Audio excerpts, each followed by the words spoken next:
If you weren't born with a trust fund, but feel like you should have one, you are in the right place. Welcome to Old Money, a podcast dedicated to breaking down the new rules to living well and getting wealthy. I want you to build a life and a legacy that feels rich in every sense of the word. And while I don't have any insider trading secrets, I do have some secrets about how getting rich is actually an inside job. I'm your host, Amber Evenson. Now, let's get into it. Well, hello, rich girls. Welcome to Old Money Podcast. It's me. Do you remember me? Your host, Amber Evenson. No, Amber Evenson. I haven't done this in a while. I'm a little rusty.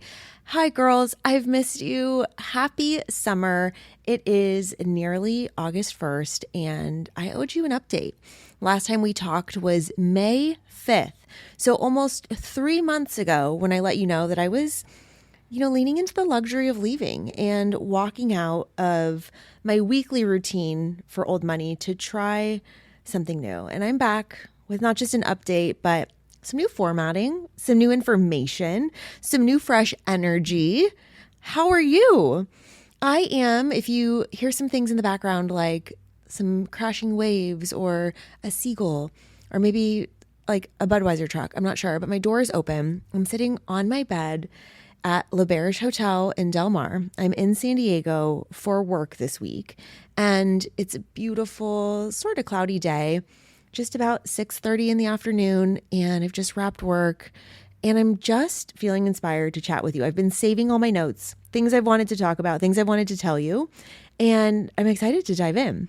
So, of course, today I have a life update for you, but I also have some really good wealth and culture stories. We're going to go through some recent news that is going to give you some hot gossip to drop at the mahjong table when you're with your girlies playing a game. By the way, everybody is playing mahjong. I need some friends to play mahjong with in San Francisco. I want to learn. I have found one, and we need a crew of 2 more. So if you're in San Francisco and want to learn how to play mahjong, hit me up because everybody's doing it, and I think the tiles are very cute, so I'm down to learn. But anyway, this episode, I've got some fun stories for you about what the wealthy are up to.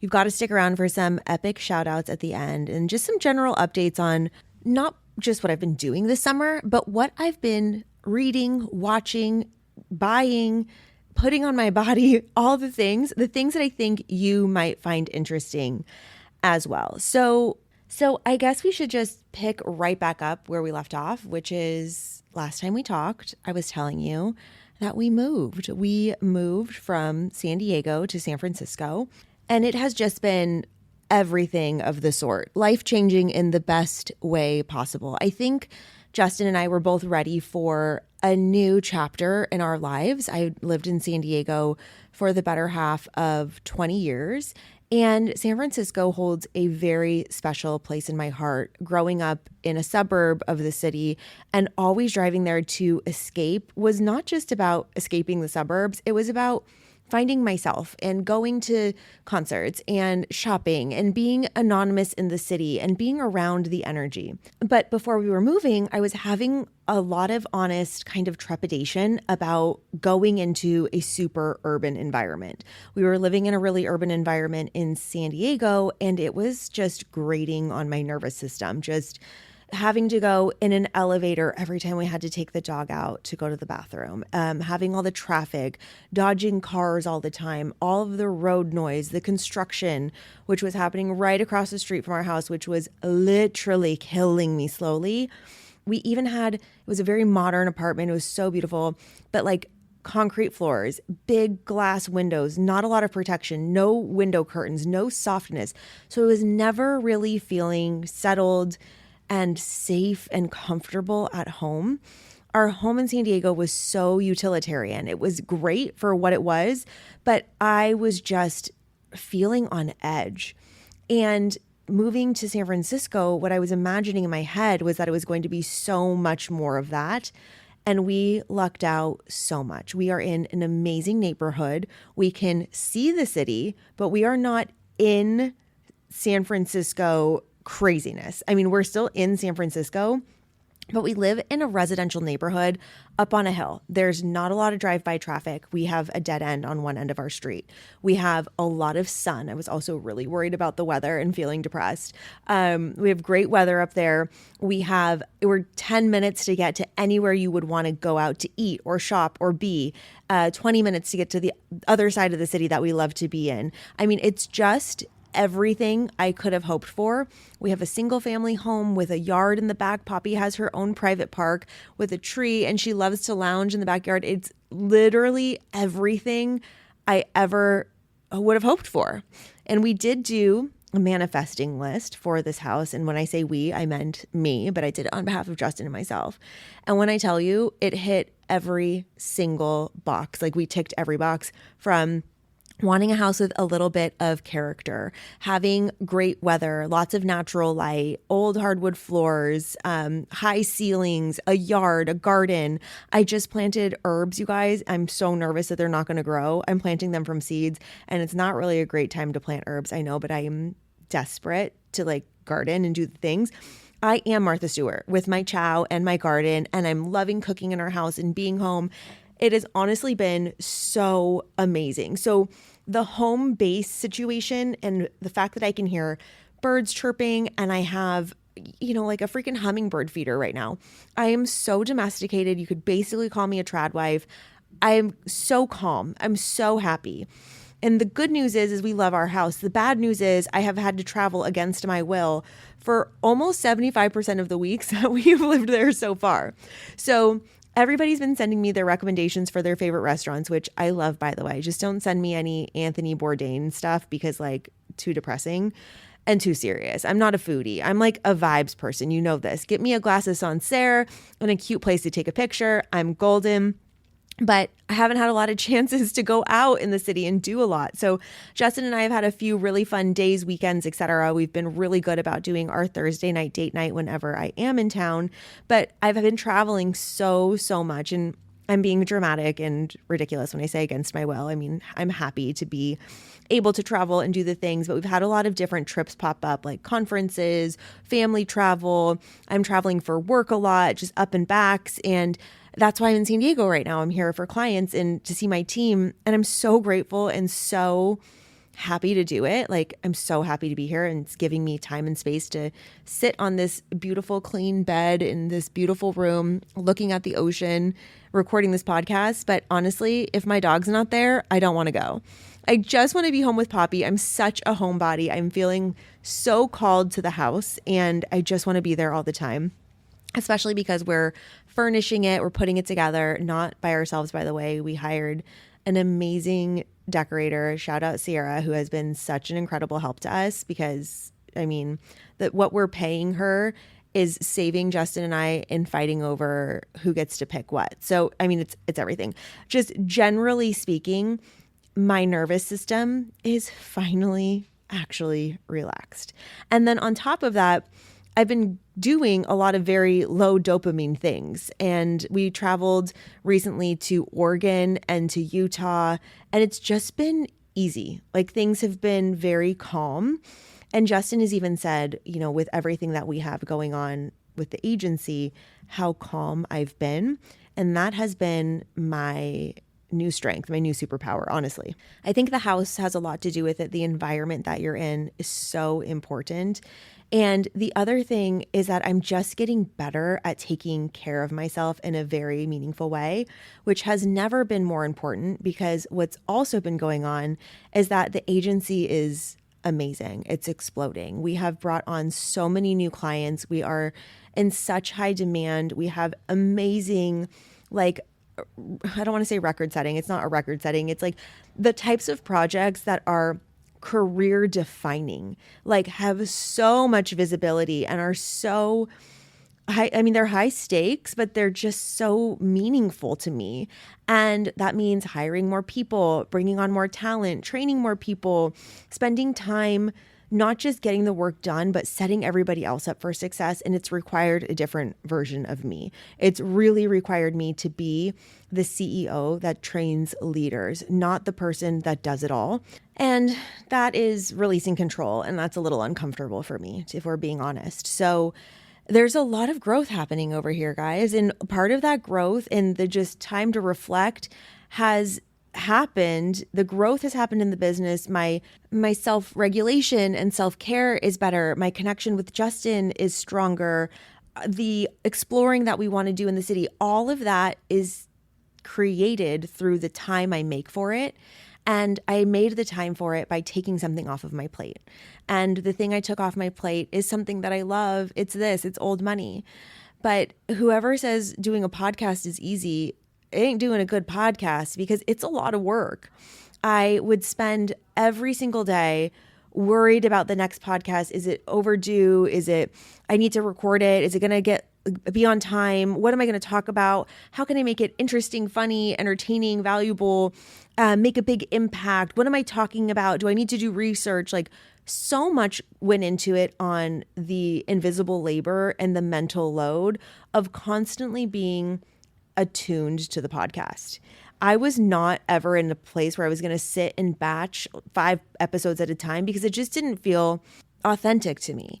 And not only that, but I was working with some new people who are absolutely phenomenal, but their editing schedule wasn't vibing with my editing schedule. Like, I can't get something done 2 weeks in advance. I'm doing it when I have time, honestly. And usually it's a couple days before it needs to go live. And this one, for example, I'm going to record this tonight and I'm probably going to post it tomorrow.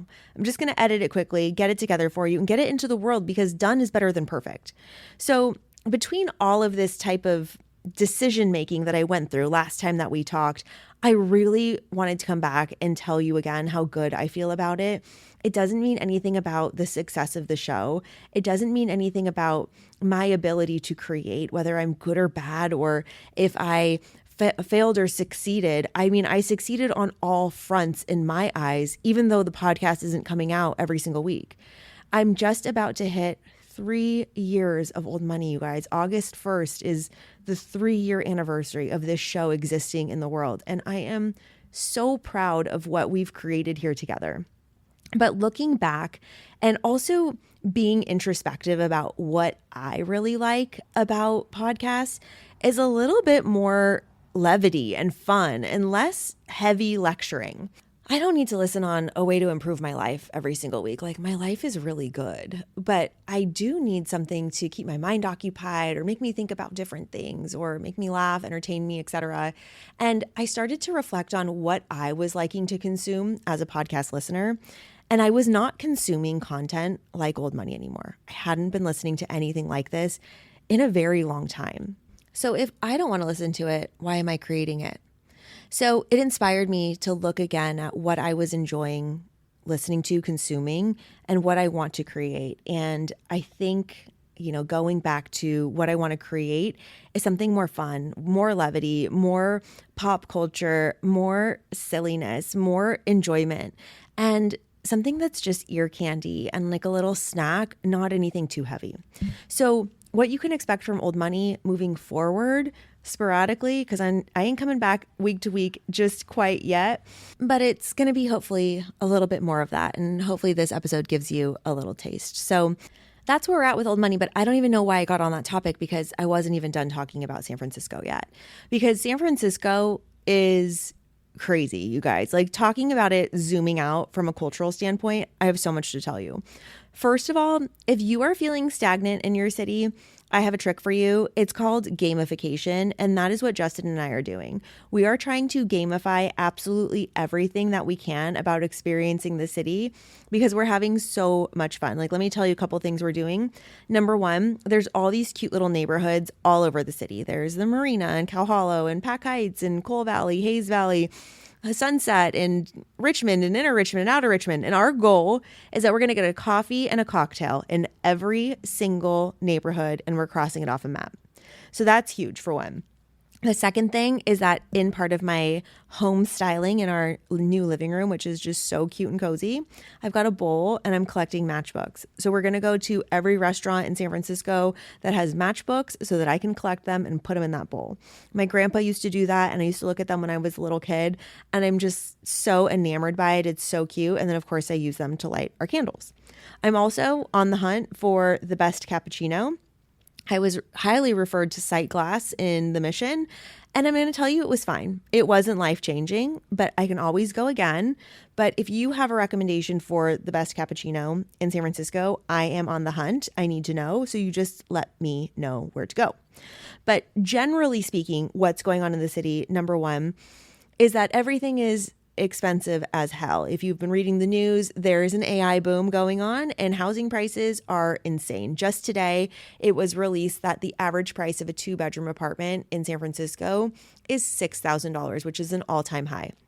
However, it doesn't even hold a candle to New York, which has been at $8,000 for a 2-bedroom for many years in a row. So San Francisco is still like a baby city compared to New York. However, the difference is there's so much supply constraint in San Francisco. San Francisco is a very small city, 7 by 7 miles, I think, on each side. Don't quote me on that. But New York, they're constantly building, developing. There's always more housing coming onto the market, even though it is one of the most populated cities in the world. There's housing supply. San Francisco is very housing constrained. But what's so interesting is that it literally is such a freaking bubble because I am experiencing life in the future. First of all, if you have not seen a Waymo in real life yet because they're not in your city, just wait till you see a car driving on its own. It is the craziest fucking thing I've ever seen in my entire life. And then just wait till you get in one. I was being such a boomer, literally filming the car driving itself, the wheel spinning on its own when Justin and I are in the back seat. It's the trippiest thing I have ever experienced. And I'm going to tell you something. The Waymos drive better than real people, you guys. They are so smooth. They're so like human. They kind of creep up a little bit at the stop sign. They're reactive. They'll drive around something that's in the way. They just drive very naturally, not like a robot at all. It is so crazy. Then there's also the Zooks. I have no idea how to say it. It's a taxi cab, XOOX or ZOOX or something like that. And it's this crazy little futuristic car that drives around and is a taxi cab that you can jump in and out of. And it's just driverless. It's crazy. If you guys remember the movie Back to the Future 2, when he goes into the future and he gets out of the car, the time machine, and those dogs are being walked on their own, that is coming, you guys. It is so crazy. And the AI boom is so real. Justin and I went to this dinner Via Aurelia, I think is what it was called. It's down in Dogpatch. On the way there, we passed the Cisco offices and the OpenAI offices and all these other big offices. And we get down to dinner, and it's right next to AT&T Park, which is not called that anymore. It's called something else, but wherever the Giants play. And we sit down and we're like sitting in this little cozy booth. And this guy, there's a table of 8 people that are sitting right across from us. And I'm telling you, they looked like a stock photo. You had women, you had men, you had old, you had young, you had all races, all different ethnicities and backgrounds, all wearing black QZs, quarter zips, little zip ups, right? And the guy's making a joke to the table and he's like, and then I said, learn how to read a P&L. The whole table cracks up. Justin and I look at each other. We're like, oh shit, where are we? And people are actually talking about that stuff, like going to coffee and overhearing people say, oh yeah, I heard he had options in OpenAI, or oh my gosh, this person is an early pre-IPO employee, or hey, I've got this raise that I'm funding right now. It's the way people are actually talking, and it is so exciting. If you grew up in Northern California like I did, all these different regions of the country have their own American history, right? We do a lot of California history in elementary school. And the only thing I remember from California history was the Gold Rush and the Donner Party and the Oregon Trail. We even went gold panning at Coloma. It was just the only thing that we did in history class as kids. I know if you grew up in Southern California, you did your mission project, right? You built a mission out of clay or whatever. We talked about the Gold Rush, and the Gold Rush was announced in San Francisco. There's a specific square where the first person that found gold made the announcement. I don't know if it was the actual person that found the gold, but when gold was announced, they made the announcement that there was a gold rush happening in San Francisco, and it was the epicenter of all of the activity. That is what is happening with AI, you guys. It is I don't want to say it's not a bubble. It's not fleeting. It is changing the way that everybody works. It's changing the way that I work. It's changing the way that my mom is using it now after resisting a little bit. She told me she did amazing research on it the other day. I was so proud of her. It's going to be the new way of the future. Is it overvalued? I don't know. I'm not a money person. I'm not a money person. What am I saying? I'm not like a stock evaluator. I'm not going to speak to that. But it's here to stay. And the gold rush is happening right now. And if you remember, what I learned in history class in the 4th grade was that a lot of people came out to California to try and go pan for gold. And a lot of them did not make a lot of money. But the people who made a lot of money were the people who sold the supplies. They sold picks, they sold shovels, they sold food, they sold housing, they built the housing, they built the blue jeans. I mean, the mayor of San Francisco right now, Daniel Lurie, who I am a huge fan of, by the way, he is an heir to the Levi Strauss fortune, I think through his mom's marriage, not by blood. I could be wrong on that, but he is a public servant who is also a massive billionaire, I'm not sure, or has the money coming. The wealth is way less conspicuous in San Francisco. There is not a Rodeo Drive. In fact, there's not even a mall in the city. There's literally nowhere to shop. It's crazy. The biggest thing that's happened in the Bay Area in the last 3 months is that Chanel opened in Palo Alto. It's crazy. Like, there's no fashion. I can hardly even find a place to get my hair done, which is funny because I'm in San Diego and tomorrow I'm getting my nails done and I'm getting a lash lift. And I just got pricked with needles to get Botox because I don't know where to go in the city. Yes, I could drive out to the East Bay or go down to Silicon Valley, but I don't want to. I don't like to drive and be in traffic all day. But outside of my minor inconvenience, the comparison on values is so stark from San Francisco to San Diego or LA. I feel like in Southern California, there's more like regression to the mean as it relates to appearances. And what I mean by that is that everyone looks the same. Like, I got off the plane this week in San Diego and I knew I was in San Diego again when I was seeing San Diego people. And I'm here in San Diego, I'm in Del Mar, and I'm like walking around Whole Foods today. I see people who look like San Diego people. It is so different than the way people look in San Francisco. There's also different pockets in the city where, yes, you have like very nice homes, Pack Heights, Presidio Terrace, but you don't have the same type of wealth culture like you do in San Diego that's conspicuous with the big cars and the big watches at the grocery store and the way people are dressing. It is so different. I find San Francisco to be a lot more individualistic. There's less emphasis on certain lifestyle pieces than there are in San Diego or Los Angeles or Orange County. And it's just really interesting to observe. And that's all I'm doing is just observing without judgment of the things that I'm noticing there and the things that I've observed here.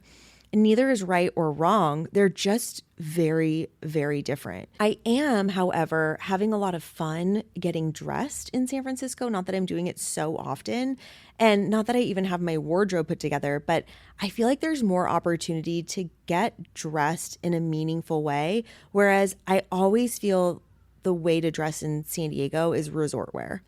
100%. And the way to dress in San Diego is jeans and athleisure. But I see less of that in San Francisco. Nobody really goes and spends time in Union Square, but I did. I took myself out to lunch at Neiman Marcus in the Rotunda. It's this beautiful department store, and on the top floor, they have this beautiful stained glass dome. That's this beautiful piece of art of Poseidon and a ship in the sea, and it's gold leafed and blue and yellow glass, and it's just absolutely stunning. I'm obsessed with it. There's a picture of it on my Instagram highlights if you want to see what I'm talking about. But within this dome, there's the restaurant is open in the middle to the first floor. So when you're on the first floor, you walk in, you can look up and you see the beautiful stained glass. But on the top floor, this restaurant wraps around, And it's just the best lighting. I really just like it because of the lighting and also the popovers. They give you a popover for your bread course and with like strawberry butter, I think, and it's so good. Anyway, I took myself out to lunch there to celebrate a big win and had a glass of champagne and, a girl lunch, which is for me, fries and Caesar salad with salmon dressing on the side and a glass of champagne and the popover. Perfect lunch. And I was just like happy to get dressed up to walk around and carry my nice purse and have something cute to wear and pop into Chanel and look in Neiman Marcus and do what I was going to do and enjoy myself and be a lady who lunches. And maybe one day I'll be a lady who mahjongs. It's, time will tell. But I've just been having a nice time being in a new environment and a new culture that gives me the opportunity to dress and gives me the opportunity to explore. We've done so many fun things. We went recently to this art gallery called Lost Art Salon. It's not even a gallery. It's where you can buy art. And these curators have found all of these amazing artists from the 20th century, the mid 1900s, and brought their collections back to life. And there's just hundreds, thousands of prints and canvases and paintings of all different styles and sizes and shapes. And it's just an incredible collection up on the third floor of some Sherwin-Williams building in the Mission District. And Justin and I went there to like flip through art, and we ended up finding some incredible pieces by this mid-century artist who was an illustrator for advertising. He was an advertising executive. So he used to draw the ads for like DuPont and Levi's and Metamucil or whatever it was. Just the coolest thing that does not exist in San Diego. That is so rare. Anything that you want to do in San Francisco, you can go find. We're going to do a wine education class starting in the fall. I'm making Justin do a water tasting class because if you know anything about me, I'm the pickiest water drinker. And I'm so excited about this class. This guide has you taste all these different waters, and then he tells you why they taste different. And if you can't taste the difference in water, we have nothing in common because I'm so picky. If you've ever been to Spain and somebody's given you Vichy Catalan, if you know, you know. Like, it's the saltiest. It's drinking the ocean. It's so nasty. And I'm just interested in water. So we're going to a water tasting class. Or Justin and one of his friends went to like a cologne place. I don't even know. I'm like, you shopping for cologne? It's like a specialized cologne store. Whatever you need, the city has it. And that's what's really exciting about being close to it, is that we get to take advantage of it. And it's on us to do so. So we've been driving around in Waymos. I've been traveling every week basically, but when we're there, we're traveling around in Waymos, doing whatever. I'm gardening, I'm organizing, I'm making quiche. I'm having a great time. So what I wanted to do before I jump into some of these news stories is I wanted to tell you a couple of the things that I've been loving, reading, doing, because I know you guys are always asking me what I'm reading, what I'm watching, what I think about it. And I want to start with what I'm loving because it's so relevant to living in San Francisco. We definitely do not have a lot of space. We have one bathroom upstairs, or one bathroom in our main living area, I should say. We have a downstairs with a garage, and that's where my office is downstairs. And in our laundry room, there is randomly a toilet next to the washer and dryer. Make it make sense. Do I use it? Yes, I use it all the time. And there's a full window where I can open the window and look into the garden as I pee, and anybody in the garden would be able to see me fully on the toilet. The design is questionable, but it is very handy to have it down there. Anyway, my point was not that. My point was, in our bathroom, we have a pedestal sink and one cupboard for all of our stuff. And Justin would call me a hoarder. I would disagree with that heavily. I am a curator. I am a curiosity explorer. I am interested, and I'm also always on the hunt for a way to make myself feel and look great. So I have a lot of products. So I've talked about Project Pan before, but we are on Project Pan overdrive. I'm not allowing myself to buy literally anything until I use every last drop of every other thing that I have that's half used. So right now I have like 4 bottles of Kerastase shampoo from 3 years ago in my in my, not my closet, in my shower that I'm trying to run through and use up before I go buy more. I've been working through all of my makeup. I am not allowing myself to buy any more makeup until I use everything I have. And quite frankly, I hate everything that I have right now. That's not true. That's not true at all. I'm just wearing more makeup and I'm having more fun because I'm getting more dressed up and I want to buy more things. So I'm tired of what I have. What I have is very good. I've been using that Chanel water foundation, which is really great, really light, but I really want a skin tint, but I'm not allowed to get to skin tint yet. You know what I mean? I've also been using the Makeup by Mario foundation, which is pretty watery and liquidy, but gives really good coverage. It doesn't feel heavy at all and it's not transferring to any of my clothes. So I'm a huge fan of that. And then I also tried House Labs for heavier foundation for when I have to be on camera, and I do not like that. It feels like I'm wearing plaster of Paris on my face. So the makeup situation, I'm just trying to run through stuff and get rid of it so that I can try to get rid of it and buy new stuff, right? And the only thing that I have purchased recently is body care because I have been noticing and fearful of some crepiness in my skin. And I did a ton of research about what should I do, what should I be using, etc. I had tried the Jergens Retinol Renew something or other. I had tried the Gold Bond aging lotion and it made me feel very, very sticky. I didn't like it. Then I also have an aversion to putting on lotion after the shower. A lot of people say this. I've heard on TikTok that it's because it's an in-between activity. It's not something that you do to end the shower. It's not the thing you do to start something new. It's just something you have to do in the middle and it's annoying to wait and I'm so impatient. So that tracks for me. But what I bought and I want to tell you about because it has changed my skin is the Osea products. This is not sponsored. I will put it in a link for you guys on my Shop My if you want to purchase through me. That's cool. If you want to just go to osea.com, it's OSEA. I'm obsessed. Again, this isn't sponsored. But I got 3 things. I got the oil, I got the body lotion, like the aging body lotion, and then I got the retinol lotion. And I was in the gym the other day. Oh, that's the next thing I should tell you about, the gym. I was in the gym the other day and I was doing a stretch where my arm was in the air. And when I tell you my skin was glistening, I haven't seen skin like that on my body ever. I was like, wow, my arm is literally glowing from within. I am obsessed with these products. They smell really nice, really clean, really fresh. And I know there's been a lot of talk about them because they are a company that does sponsor a lot of influencers. I'm telling you right now, if you didn't trust it before, trust it. It's worth the investment. It's the best thing I've bought all year long. My skin stack for my face is simpler than ever. I'm still using the same stuff I was telling you guys about last year and the year before that. My face wash is Elemis Superfood, which I'm still using. I also use the exfoliating one once or twice a week. And then I've been using tretinoin. Tretinoin is the only thing that I'm using right now.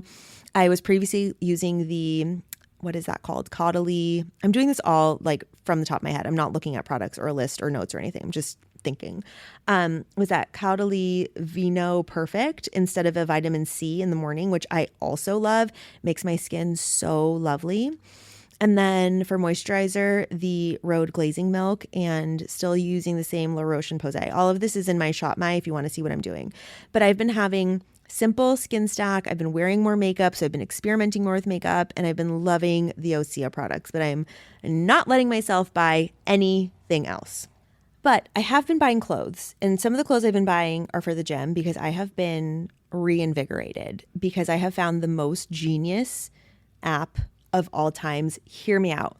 I know there are so many fitness apps and they're so annoying. I've been working out with a trainer. Shout out Anna. I worked out with her twice a week, every week for a year and a half. And I loved working out with Anna. She's just the best. If you are in San Diego and you're looking for a personal trainer, shout out Anna. She's your girl. I will connect you. She is amazing. She is so wonderful. She got me in great shape both for my wedding and then afterwards, just keeping me in fighting shape because you don't want to get ready. You want to stay ready, right? And then prior to that, I was working out with an amazing trainer named Noah. And really for me, it was accountability. Like I wasn't going to skip the gym if I had to meet Anna or Noah at the gym, but also because I work out mostly in the afternoon. And at the end of the day, my brain is literally toast. Like a burnt piece of toast that's been in the toaster for 25 minutes. That's how my brain feels. I cannot program anything. I don't know how much weight I should be lifting. I don't remember. I don't know how many reps. I can't even count. Okay. So I have some challenges working against me. I'm definitely the person to just skip out on the gym and not go. And I don't know what I'm supposed to do when I get there, but I love weight training. And I knew that I wanted to get back into it in a meaningful way to really continue my muscle growth and strength. I'm trying to build a booty. Okay. So I did so much research and I came across this app that has solved every problem that I've ever had about working out with an app or a notebook and recording your weight. Okay. The app is called Ladder.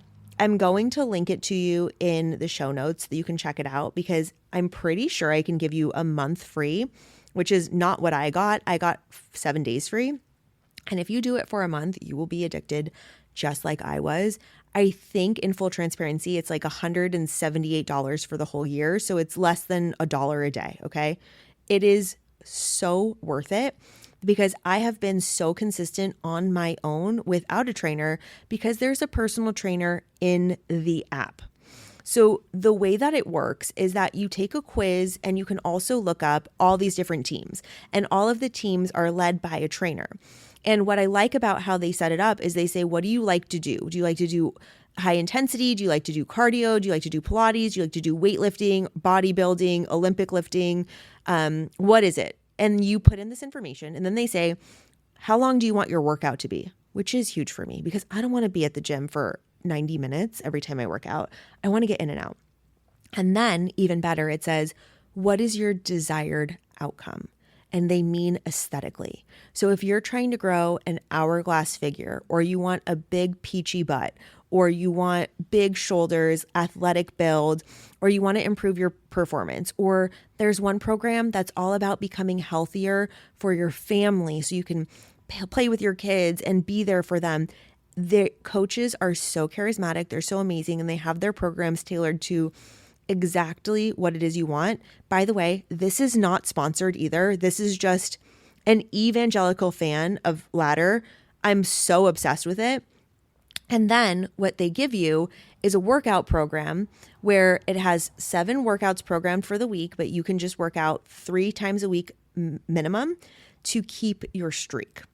And that's the thing. The app is so perfectly gamified to keep you wanting to go and not skip the gym so that you don't break your streak and so you get badges. And I know that sounds so stupid. I have never, for like the Apple Health on my phone, no, I don't care about the badge. I don't care about anything. I care about the badges on this because they make it so fun. So when I started, it was just before they were doing this thing called Aura Hunt, and there were 35 badges that you could collect that were Aura badges. So it was like if you worked out before 7 a.m. in the morning, you got a early bird Aura. Or if you did a flex workout, you got a flex Aura. If you did a cardio workout, you got a cardio Aura. And they were all these little badges that I was collecting like a fucking Pokemon freak. And I was obsessed with it. I had so much fun. There was some mystery auras, and then there's chats where people are talking about, oh, I found the mystery aura. You have to do this to unlock it. Or if you worked out 3 times in a weekend, you got a weekend aura. You guys, I'm not kidding you. Like, let yourself be swept up in the gamification. Maybe that's the theme of this episode. We gamified San Francisco. I gamified my fitness. I've been so consistent. And on top of that, the actual workouts are so good because not only are they all programmed, but it records your weight and then it makes recommendations for you based on what you did last week and what you should do this week. So for example, last week I did, I don't know, like a 60-pound hip thrust. So this week it's like go up to 65, right? And maybe drop the reps down a little bit.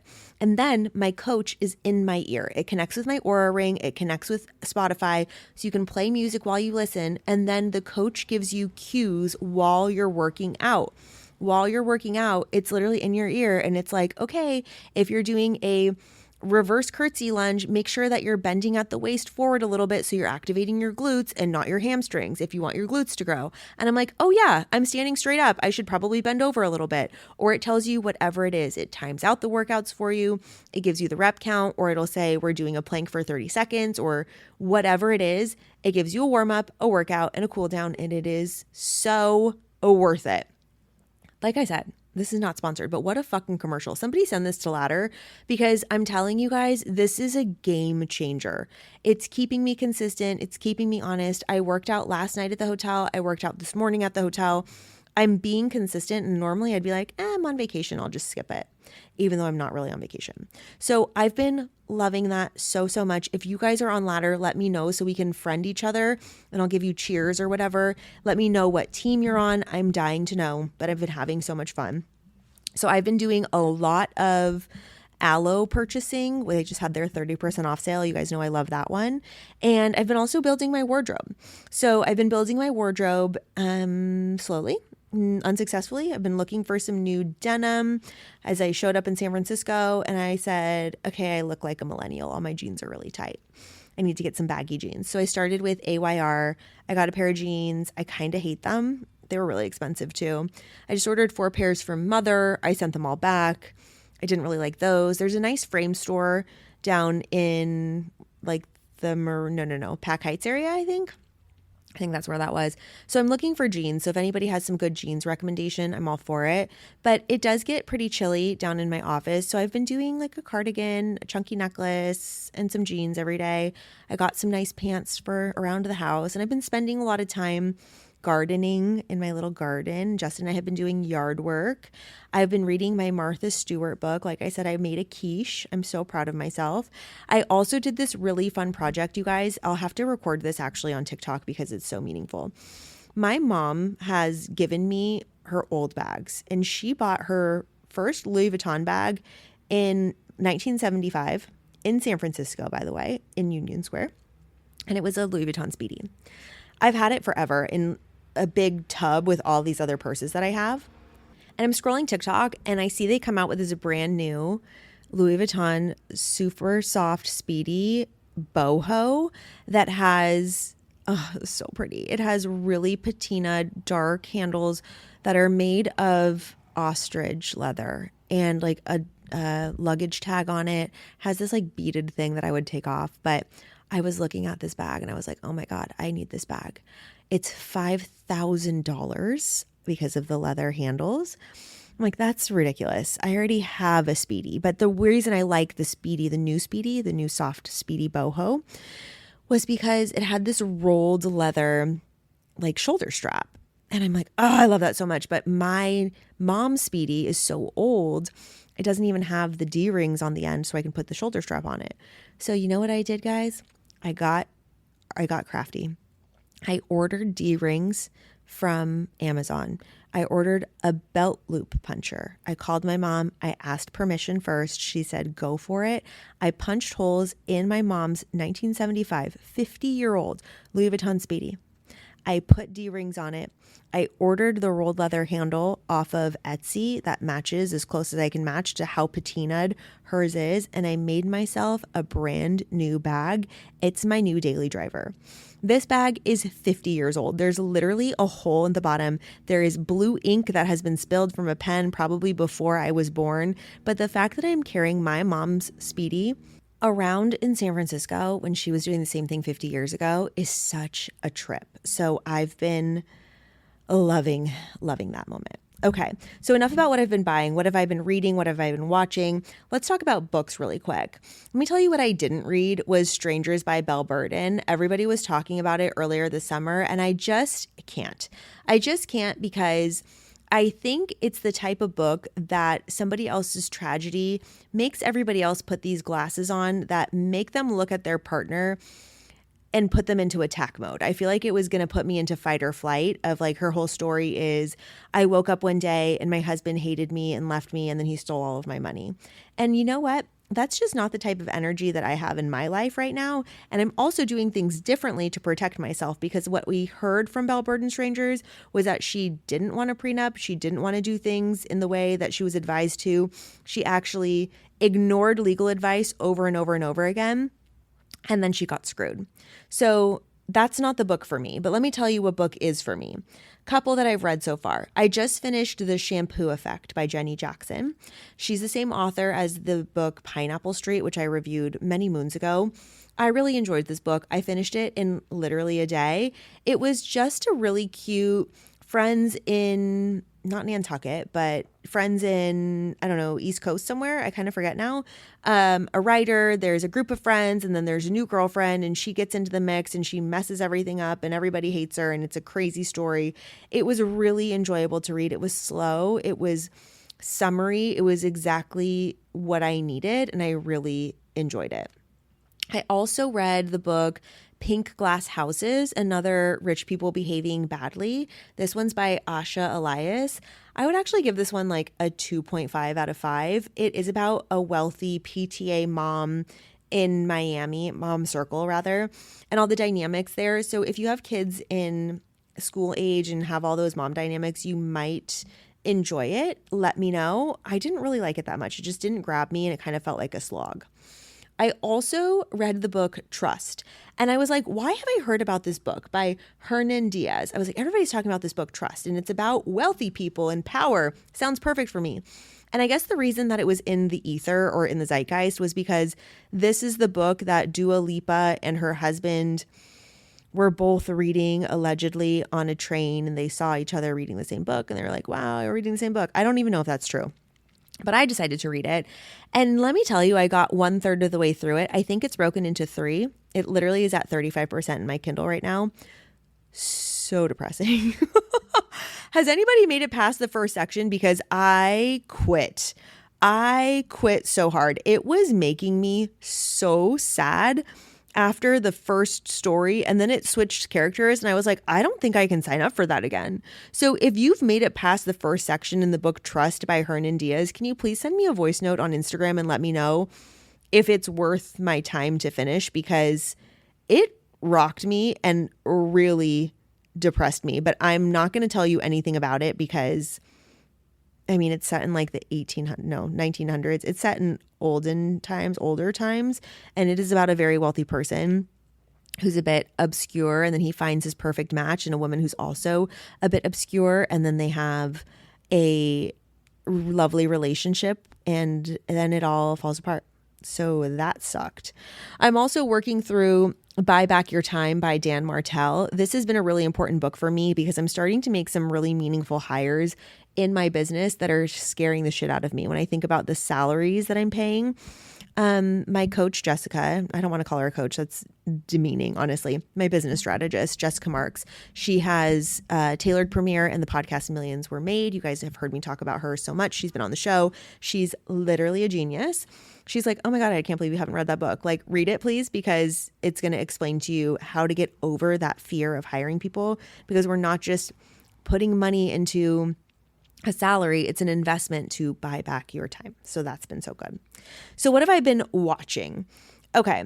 During Mercury in retrograde, when I was so into my feelings, I watched 5 Star Weekend, which is on Peacock. It's starring Jennifer Gardner. It's based on an Elin Hildebrand book about a woman who is recently widowed, and she's getting her 5 stars, her 5 friends back for the weekend. It was such a stupid, 5 stars. That didn't make any sense to me at all. It was really a reach of the title, but it was a nice story.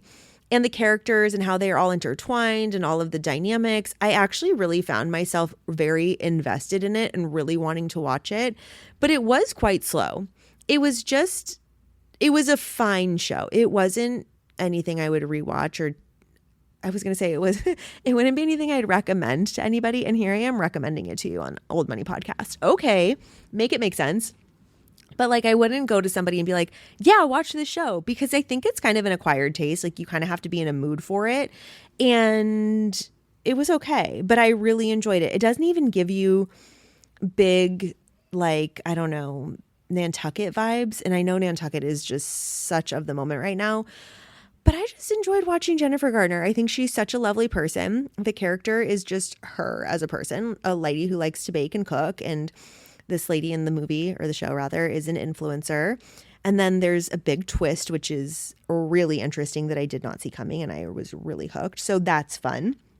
I've also been watching, you guys know what I'm going to say, McBee Dynasty, Real American Cowboys in Gallatin, Missouri. You guys, I cannot get enough of this show. This is what my reality TV dreams are made of. The chaos, the breakdown of Stephen McBee and Allie Eklund's relationship in the fallout of what happens at Stagecoach, and just them blasting all of their personal business on everything, and seeing her clock him in the moment while they're filming, while they're still in their honeymoon phase, and her being like, "You're fucking weird," is just the most satisfying thing to watch. Not to mention there is fraud. The father goes to prison, literally. I heard he's getting out early in September of this year, which is so crazy. But this was all filmed in December of last year. They're such hypocrites. They're like, "Galena, don't be going out on trips every single weekend. The banks are looking at what you're doing." And then the guy goes on a trip, and then they go to Vegas. And then they're like, one of the brothers is like, "What about the optics?" And the other brother's like, "Fuck the optics." But he was just lecturing on the optics. You guys, it is madness. I love it. It is a whiplash I am happy to be a part of. I just couldn't be happier than a pig in shit watching this show, because it literally is that. It is just people being so unhinged for the pursuit of fame. And it's just something I cannot relate to, but my God, it's enjoyable television. So highly recommend McBee Dynasty, not because they're pillars of society, but because they are absolutely batshit crazy. I'm also enjoying NYC Next Gen, NYC Prep, NYC Next Gen NYC? I'm not sure. The one with Gia and Brooks Marks. Brooks Marks, by the way, is he okay? Like, he is the most avoidant, ineffective communicator. He is not somebody who should be a role model on a television show.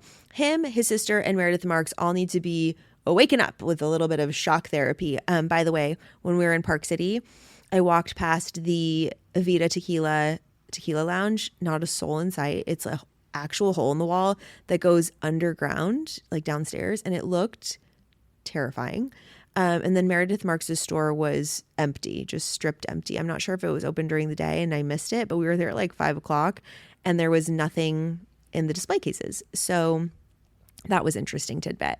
I've been enjoying the show. I like the dynamic between the actual New York City cool kids like Georgia, who is, I admit it, very annoying, but she is effortlessly city herself. She's individual. She's cool. She doesn't really give a fuck.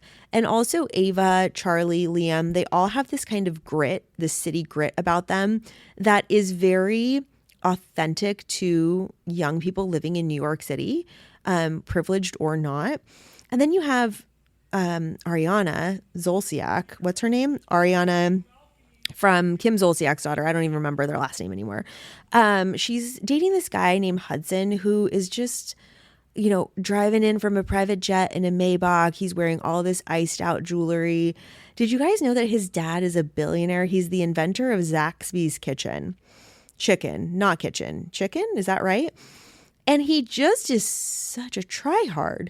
It is so interesting to me to watch the dynamics of like who's in, who's out, all those types of things. So anyway, that's what's been on my television recently, but quite frankly, I've been watching a ton of TV. So I'm hoping to watch something Housewivesy tonight in this hotel room when I get some room service. Probably will get fries and what did I say? Fries and a Caesar salad and salmon with dressing on the side, because that's my girl dinner. Anyway, what else has been going on the internet? So let's talk about a couple things that I've been interested in talking to you about, and then we'll wrap up the show. Just some hot topics, if you will.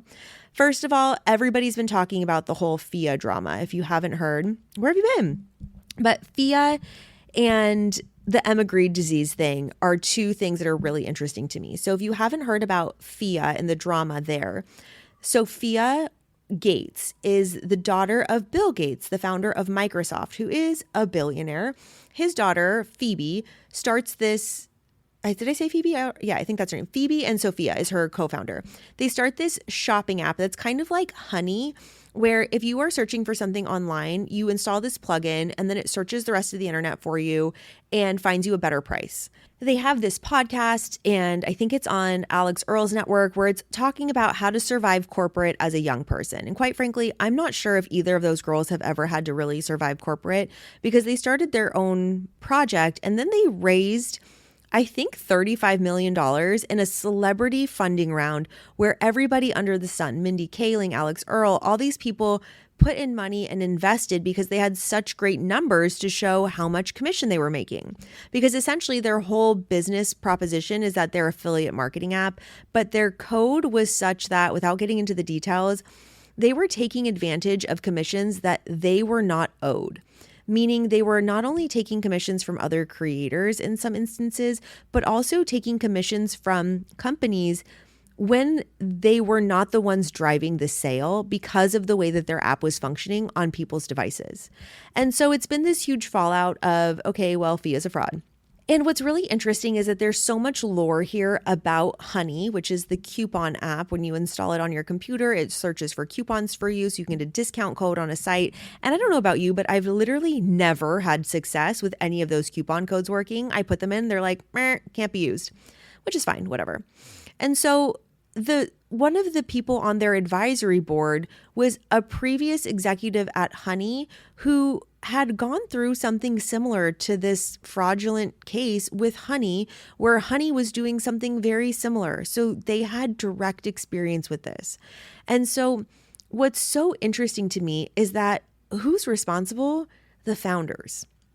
And at the end of the day, they fraudulently took money in commissions or took money in the form of investments from their investors based on data that wasn't accurate. And this is really scary because as a founder, it is your responsibility. You have a fiduciary duty, meaning you have a duty to make sure that the numbers, the product, the accounting, the tech works and is above board before you take any money from anywhere. And what's interesting juxtaposed with this is this whole trend of Emma Grede disease. Everybody's talking about Emma Grede disease, which is Emma Grede comes out with this book called Put Yourself First, I think it is. And her whole ethos is, work hard, make money. I don't spend a lot of time with my kids. You got to sacrifice if you want to make it to the top. And people are saying that's so unhealthy. But then the other counterpoint to that is, well, you know what? Emma Grede is running billion-dollar businesses, and she's showing up on yachts and private planes and coming into her office with her chic outfits that are styled by not her, but somebody else, you guys. She doesn't style her own outfits. And she is telling the truth for what it takes to be at her level. But you don't have to be at Emma Grede's level to be a founder or to be successful. You don't have to make the same sacrifices. You can choose differently. You don't have to be doing what she does because she defines success in a different way than you or I might. But Emma Grede disease is all of these people that are being influenced by her to be a girl boss. We're back to the girl boss era again, and how glamorous it is and how her outfits are. And she walks with her Birkin and she da-da-da-da. And you know what? It does take an extraordinary amount of effort to create something extraordinary. And she has 1000% did that. And she's telling her reality. It does not have to be your reality. But I think what's happening is that a lot of people are shortcutting the reality of being a founder and the responsibility and the impact and the fact that you're responsible for people's money and salaries and careers and them buying homes and cars and whatever it is that they're doing. And this whole back and forth has just been so interesting to watch the dialogue. Now, my personal thought on this, it just makes me even more risk adverse with my business, if I'm being totally honest, because running a business is risky. So what did I do? I had my attorney. I actually was inspired to call my attorney and say, can we just do another contract review? Let me call my insurer. Let me just make sure everything's up to date and good to go. I think that's the responsible thing to do. I'm not being dramatic. I'm not doing anything crazy, but I'm like, oof, being a founder can be tough and scary. Do I really know what's going on in my business? I've been doing a huge financial audit of all of our systems and profitability trackers and all the things. That's my job as the CEO. So for me, it was a reminder to mind my P's and Q's. And then the Emma Grede disease, the thing that is so interesting about this, and I heard Jacqueline Johnson talk about this. She is the founder of Create Cultivate, I'm pretty sure. I think I got that right. I'm not quite sure, actually, now that I'm saying that out loud. Somebody correct me if I'm wrong. Saying that, why do we see Emma Grede all the time and why are we so inundated by this? Because you guys, it's what's showing up in our algorithm. We're getting influenced by our algorithms all day, every single day, and it becomes our new normal, even when it's not normal. It is not normal, you guys, to be unboxing a Birkin every single day. But do you know how many Birkin unboxings I scroll past on my TikTok on a daily basis? It is not normal to be going to Chanel to buy everything from the Matthew Blessy collection. Oh, damn, I really messed that up. Bad delivery. Matthew Blessé 2025 spring, summer, whatever the fuck. People are going and spending mad amounts of money. That's not normal. But when we see it all the time, it becomes normal. When we see this talk about success and sacrifice and what it takes, it becomes normal. There's that whole familiarity bias. Once you see something, or the recency bias, you see it recently, it's what you remember. You see it often, it becomes familiar, it's what you accept. So if you need a new perspective, change up your environment. You can move to San Francisco with me, or you can just reset your algorithms, see what happens. Speaking of algorithms, what else is happening right now? I was cracking up at this whole hot girl walk drama. I don't know if you guys saw, but there's a girl online who either owns or is registering for the copyright hot girl walk. According to her, she's the first person to say hot girl walk on the internet. And from the video that I watched of her, she said, nobody was talking about walking before I talked about it, which I don't know if that's true, but whatever. So she has been suing people who have been using hot girl walk in their content. And this is really interesting because I work in aesthetics. You guys know that some of our clients are in medical aesthetics, dermatology, cosmetic dermatology, etc., plastic surgery. And there is that facial that used to be called the vampire facial. Do you remember? Which was microneedling with PRP. Everybody still does this. It's huge. It's so good for your skin. But this one guy got the trademark to vampire facial, and he used to reach out and sue everybody that would use it online. I mean, he was searching day and night. I had so many clients that got contacted by him because they mentioned it. You might have heard of the vampire facial, but we call it microneedling with PRP. And it's like ambulance chasing, right? So this girl is protecting her copyright, which she has every right to do, if she owns it, I guess. And it's been so funny to see people react to this being like, okay, like I'm going to go on a girl walk, or Tinks had a event in San Francisco and she's like, rich mom walk, no hot girls allowed, or something like that. It's just been interesting to see. But again, what do we do as a regulated, amazing, old money, rich girls? We call our trademark attorneys and we say, hey girl, are we doing trademark monitoring? And I wasn't. So I made sure to get registered for that again, just to make sure somebody's keeping an eye on my trademarks so that they don't accidentally expire and I don't lose them, because that's my IP, baby. So I've just been watching this and people react and respond has been so interesting. I'm not really inspired by the Paige Lorenz, Paige Paul drama. I did love her wedding though. I thought it was absolutely stunning. Her dress was sickening. Paige Lorenz was her maiden name. She is the founder of Dairy Boy. She recently married a tennis player and she had the chicest wedding. It was so beautiful, so ethereal and classic. It was giving, I don't know, it was giving Paige Paul, like good for her, like setting the standard. I also loved her reception dress. Reminded me of my wedding dress, that halter neck, open back. I want to wear that thing again, but I literally would never, because I can't do a vow renewal, because if you've ever watched anything on Bravo, you know that's the kiss of death. So I loved her wedding, but I'm not interested in the whole Nantucket influencer drama, whatever. Taylor, I almost said Taylor Spears. That was a Freudian slip. That's not what I meant to say. Taylor Swift, that's her name. Taylor Swift's wedding.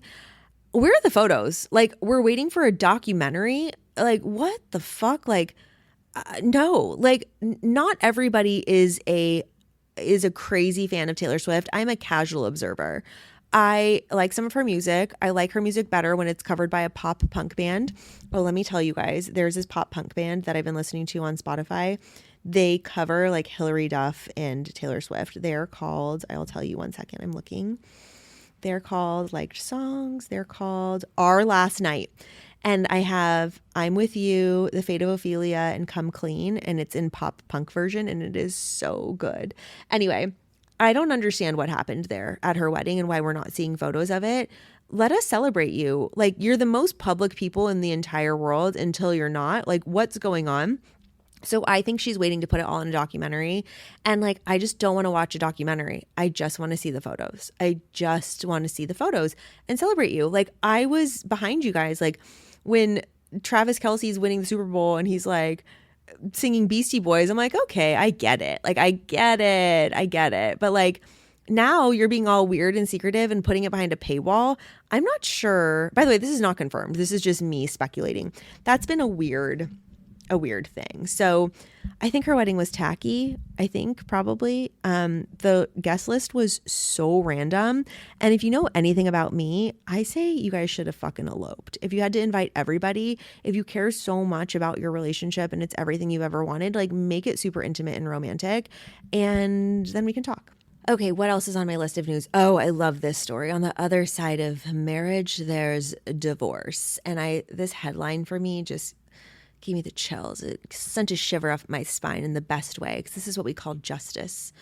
South Korean AI billionaire faces $1 billion divorce payout after, quote, marriage of the century crumbles amid affair with a younger woman. So there's this tech billionaire in Korea who publicly confessed to loving a woman other than his wife and fathering a child with her. What are you doing, sir? Like, if you don't want to be with your wife, get a divorce, because now she's taken him for a ride, because he's now going to have to pay out $1 billion to his ex-wife, which I love because of the timing. She is having the courts value his net worth based on perceived market value, not actual asset value, because he owns this company. And I guess his company like supplies something to NVIDIA, their chips or something. And so his net worth has skyrocketed tenfold since the start of 2025, and she is getting her piece of it. So love that for her. She's also probably going to get some of the empire of his business, and I love that for her too. If you dig into this story and you see all the back and forth and the drama, it's so interesting. I don't know about you guys, but if you're into like Korean pop culture, my mom watches all of these Korean soap operas. She's obsessed with them. And it's so funny. She like has them on in the background for noise in the house. And it's not like you can listen in because they're literally in Korean. So she has to like rewatch them and read the subtitles, but they kind of give me like telenovela vibes. And there's so much like richness in Korean pop culture. And so I was reading all about this in the Daily Mail. It's just so interesting. Again, what is an old money girl to do? An old money girl is to get a prenup before she gets married, right? Because an old money girl takes care of herself. And it just makes me think again, like, what do you think Lauren Sanchez is doing right now? Like, is she tanning in a tanning bed? Is she oiling Jeff Bezos' head? I have no idea, but I'll tell you what Mackenzie Scott is doing. She's given away more than $26 billion since their divorce. Did you know that? It's making her one of the most generous philanthropists in all of history. And she does it really interestingly. She just writes checks. She doesn't like set up a foundation with all these rules and things. She just writes checks to nonprofits who, quote unquote, know how to use the money. I don't know if I trust that, because if you know anything about what's happening in California, there's this huge like scandal with all the NGOs and the homeless nonprofits funding themselves and not solving homelessness, and whatever happened with the fire aid money in Palisades and Altadena. So many questions here. But what's interesting is that the more money she gives away, the more her wealth keeps growing, because Amazon's stock keeps growing, and that's what she has. You guys, I just can't say it enough, but if you are not invested in the stock market, you have not missed the boat. I'm not saying it's going to go up and to the right forever, but you guys, America is on a tear. And if I haven't said it again clearly, this is not financial advice, but I love the S&P 500 because, you guys, it's the top 500 companies in the United States. And if you start to suck, they don't put you on a performance improvement plan. They kick you out of the S&P 500 and replace your ass with the next most best company, the 501st. It's a self-correcting index that continues to grow and grow and grow. And remember what I said earlier? I'm sitting at the epicenter of the gold rush.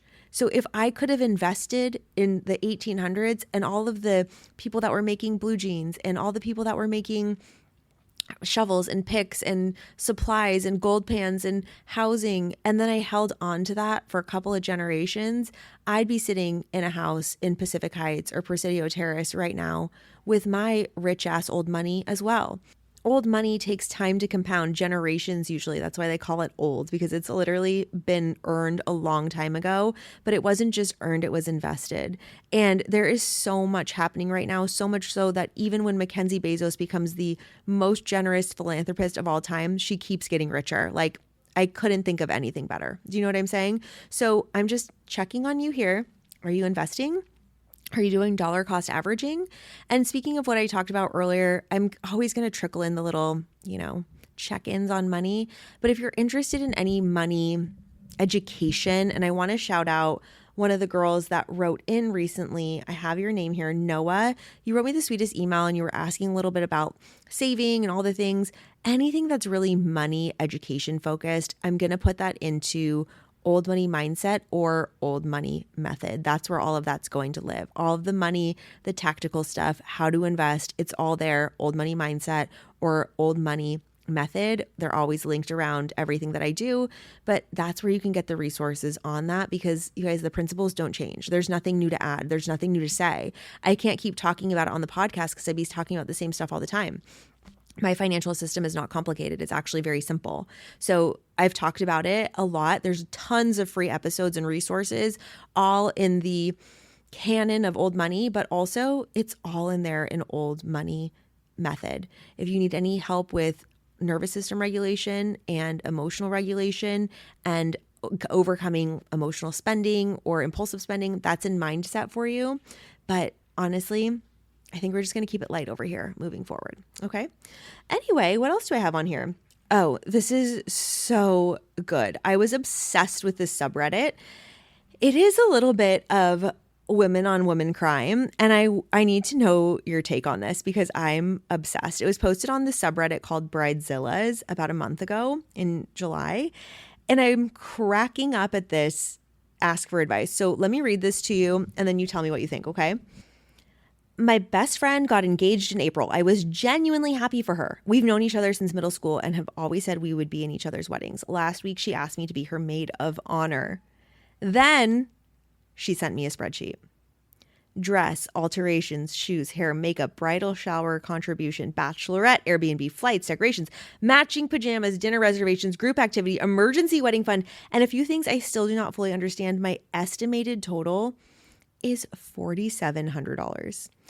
I thought maybe I was reading it wrong. I called her and said I was honored, but that number is not realistic for me. I have some money saved up, but I also have rent, student loans, and my car needs repairs. I can do the dress. I can help plan and show up. I cannot spend almost $5,000 in being a bridesmaid. She got quiet and she said she really needed people around her who were all in. I asked what that meant. She said this is once in her life and she did not want to spend the next year managing other people's limitations. This sentence has been sitting in my chest since. I told her I was not trying to make the wedding about money. She said money is a part of showing up, whether people want to admit it or not. I ended the call politely, but I have not answered the group chat since. The other bridesmaids are acting like this is normal. One of them sent Venmo requests for the Airbnb to deposit. And I feel embarrassed, honestly. Like I failed some adulthood test where everyone else can casually absorb thousands of dollars for someone else's wedding. Another part of me, though, is angry. I have loved her for 17 years. I have showed up for breakups, funerals, panic attacks, bad apartments, worse boyfriends, and everything in between. I did not know my friendship had a minimum spend. Would you step down or try to make it work? You guys, I was thinking about this and I made myself think about this before I read the comments because this sent me. I mean, number one, the audacity, the actual audacity. And then on the other hand, I was like, actually, is that a nice thing to do? Because so many times I hear people in too deep because they didn't realize what the expectations were up front. And then they're too far in and then they're going into debt. They're overspending. They're stressed. It strains the relationship. And at least this girl was upfront about what her expectations were.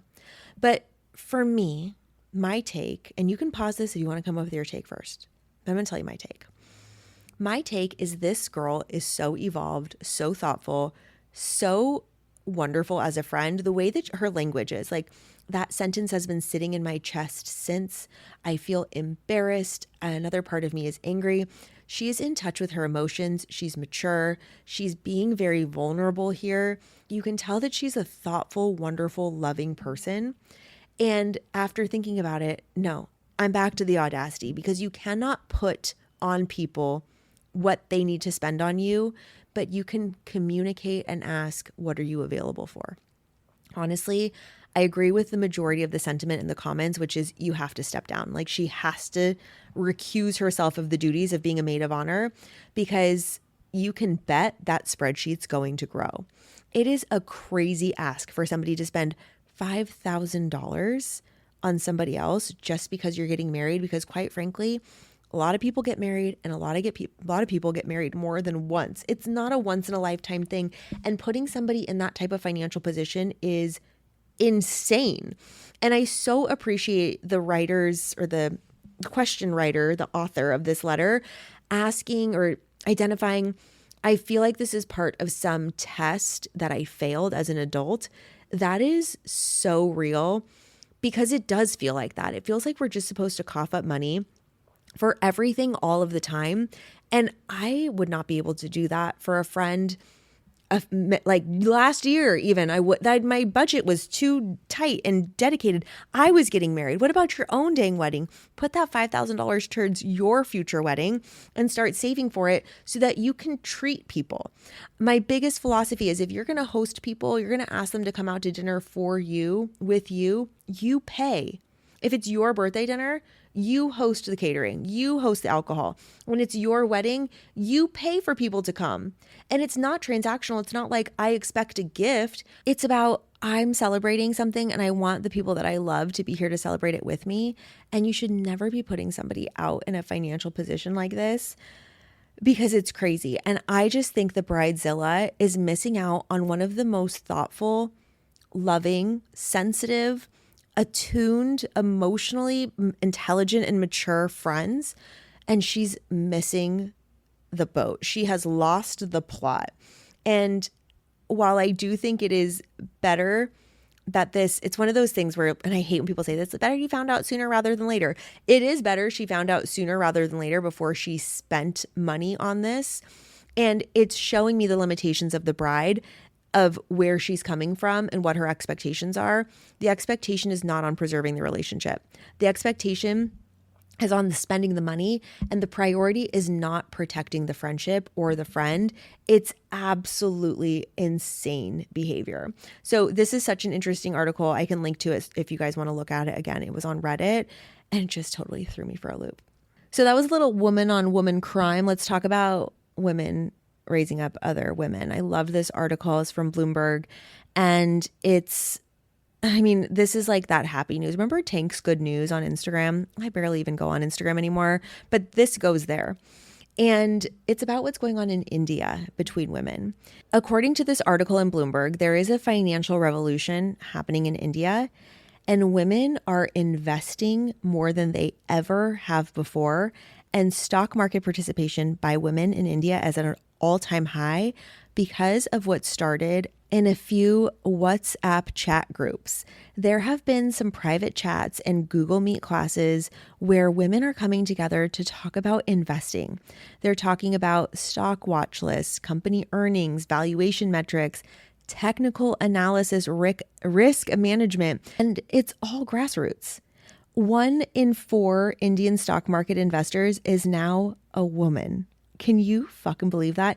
25% of the people that are participating in the stock market in India are now women, and they're not going to any formal education. They're supporting and teaching each other.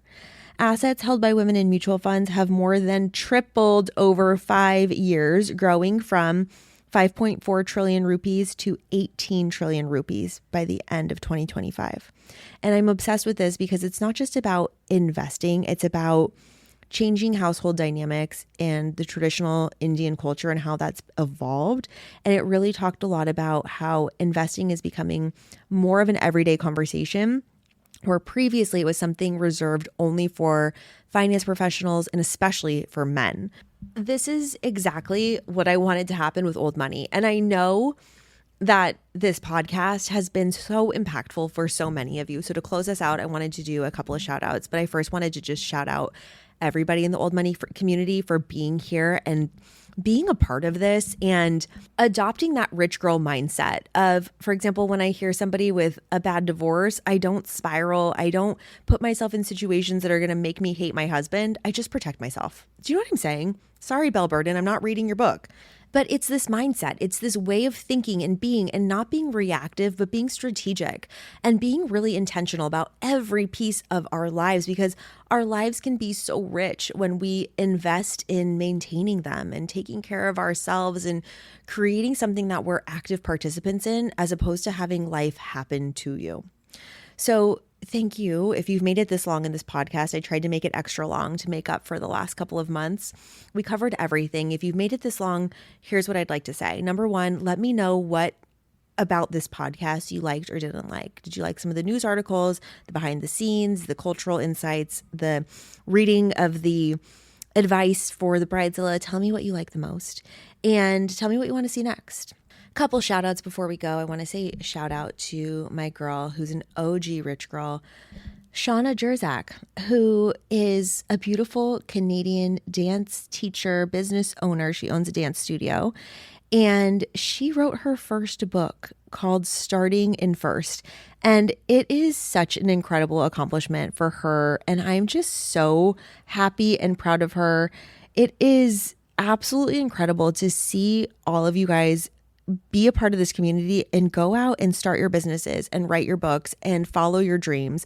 So if you are a dancer, if you're interested in dance, in the dance world and in personal development, you need to check out Shauna's book. I'll link it for you guys in the show notes. I also want to shout out Noah. I mentioned her earlier. She had written into Old Money asking about mindset around saving and all the things. I'm going to add some additional resources into Old Money Method. So more on that to come. But Noah, I wanted to say thank you for writing in. I also wanted to shout out my girl, another OG rich girl, Maggie Kate. We've been chatting books all summer, and I've been loving trading with you guys about what you're reading, what's hitting, what's not hitting, what's a DNF, all the things. So Maggie, shout out to you. And lastly, I wanted to shout out my girl, Allie O'Brien. You guys know Allie O'Brien. I was on her podcast, Clean Truths.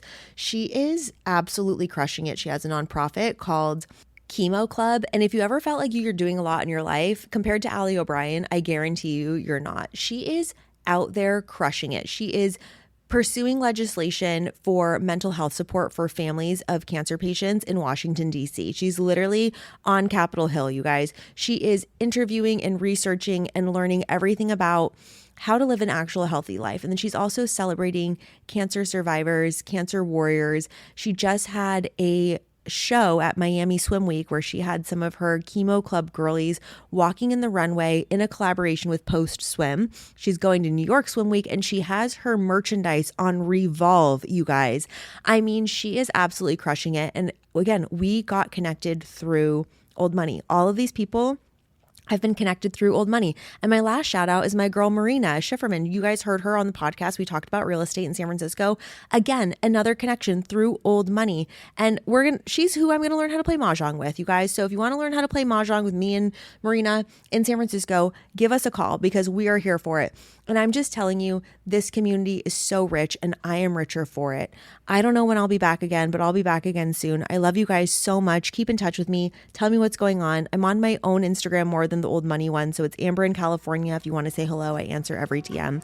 I love you so, so much. I am sending you all the wishes for health and wealth and everything beautiful in your life. I love you and I'll talk to you soon. Look at you investing in your rich life one episode at a time. You're not just listening, you're leveling up. If you have questions, comments, thoughts, or prayers, slide into my inbox at oldmoneypodcast@gmail.com or in my DMs on Instagram at oldmoneypodcast. If this episode made you laugh, think, or write down a single note, please do me a solid and rate, review, and subscribe. It takes less time than your morning scroll, and it helps this show reach more future millionaires. And speaking of growing the network, please share this with your ambitious bestie, your business buddy, or your secretly rich aunt. Please share the gospel of Old Money, and I will be more grateful than a trust fund kid on distribution day. Thank you for being here. I'm rooting for your bank account, and I will catch you on the next episode of Old Money. Remember, I am not your lawyer, I am not your tax professional, and I am not your financial advisor. The content presented in this podcast is intended to entertain, educate, inspire, and support listeners and their personal and professional development and does not constitute business, financial, or legal advice.